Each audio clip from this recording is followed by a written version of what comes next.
اسلام کا پہلا پیغام اور ابتدائی دعوت اسلام۔ قسط نمبر 3 وے آف اسلام۔ قسط نمبر 2 میں ہم نے پڑھا تھا حضور اکرم صلی اللہ علیہ وآلہ وسلم اور پہلی وحی کے آغاز کے بارے میں، کہ کس طرح آپ صلی اللہ علیہ وآلہ وسلم کو غار حرا میں پہلی وحی نازل ہوئی اور حضرت خدیجہ رضی اللہ تعالیٰ عنہ نے آپ صلی اللہ علیہ وسلم کا سہارا بن کر آپ کے دل کو تسلی دی۔ اگر آپ نے قسط نمبر 2 نہیں دیکھی تو ہمارے چینل وے آف اسلام کا وزٹ ضرور کریں۔ اسلام کا پہلا پیغام۔ پہلی وحی کے بعد آپ صلی اللہ علیہ وآلہ وسلم چند دن تک وحی کا سلسلہ رک گیا، جسے فطرت الوحی کہا جاتا ہے۔ اس دوران آپ صلی اللہ علیہ وآلہ وسلم کا دل اور بھی اللہ کی طرف متوجہ ہوتا گیا۔ پھر اللہ تعالیٰ نے دوسری وحی نازل فرمائی، یا ایھا المدثر قم فانذر، اے کمبل اوڑھنے والے کھڑے ہو جاؤ اور خبردار کرو۔ سورۃ مدثر آیت نمبر 1 اور 2۔ یہ حکم تھا آپ کو اللہ تعالیٰ کی طرف سے کہ انسانوں تک پہنچ جانا ہے۔ یہ تھا اسلام کی دعوت کا پہلا باقاعدہ آغاز۔ دعوت اسلام کا پہلا مرحلہ خفیہ دعوت کی طرف رجوع۔ ابتدائی 3 سال تک حضور اکرم صلی اللہ علیہ وآلہ وسلم نے اسلام کی دعوت چپکے چپکے دی۔ آپ صلی اللہ علیہ وآلہ وسلم نے سب سے پہلے اپنے قریبی دوستوں اور اہل خانہ کو دعوت دی۔ سب سے پہلے ایمان لانے والوں میں سے تھے حضرت خدیجہ رضی اللہ تعالیٰ عنہ، یعنی آپ صلی اللہ علیہ وآلہ وسلم کی زوجہ محترمہ، حضرت علی آپ کے چچا زاد بھائی، حضرت زید بن حارثہ اور حضرت ابوبکر صدیق۔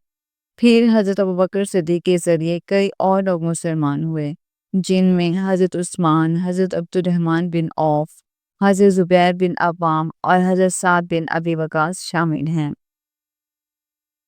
یہ سب لوگ اسلام کے ابتدائی ستون بنے۔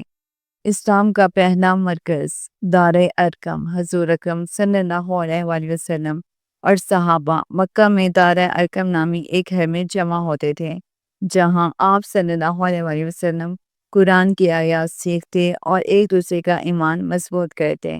یہ اسلام کا پہلا مدرسہ اور مرکز تبلیغ تھا۔ یہ مرحلہ بہت ہی خفیہ تھا تاکہ کفار کے ظلم سے بچا جا سکے۔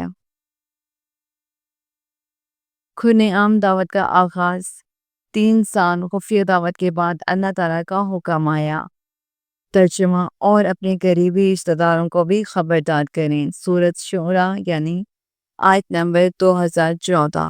آپ صلی اللہ علیہ وآلہ وسلم صفا پہاڑی پر اپنے قبیلے کو جمع کیا اور فرمایا، اے لوگوں، میں تمہارے سامنے ایک نبی اور اللہ کا رسول بنا کر بھیجا گیا ہوں۔ اگر تم میری بات مانو گے تو دنیا اور آخرت میں کامیابی پاؤ گے۔ یہ اسلام کی پہلی کھلے عام دعوت تھی۔ کفار مکہ کی مخالفت، یعنی جب قریش کے سرداروں نے یہ سنا تو وہ سخت ناراض ہوئے۔ انہوں نے آپ صلی اللہ علیہ وآلہ وسلم کو جادوگر، شاعر اور مجنون کہا اور مسلمانوں پر ظلم و ستم شروع کر دیے۔ لیکن حضور اکرم صلی اللہ علیہ وآلہ وسلم اور ان کے صحابہ ثابت قدم رہے اور اسلام کا پیغام چپکے چپکے پھیلتا رہا۔ پیارے دوستو، اس قسط میں ہمیں یہ سبق ملتا ہے کہ سچائی پر ڈٹے رہنا آسان نہیں، لیکن کامیابی اسی میں ہے۔ بڑے مشن کے لیے پہلے قریبی لوگوں سے آغاز کرنا چاہیے۔ مشکلات کے باوجود حق کی دعوت ترک نہیں کرنی چاہیے۔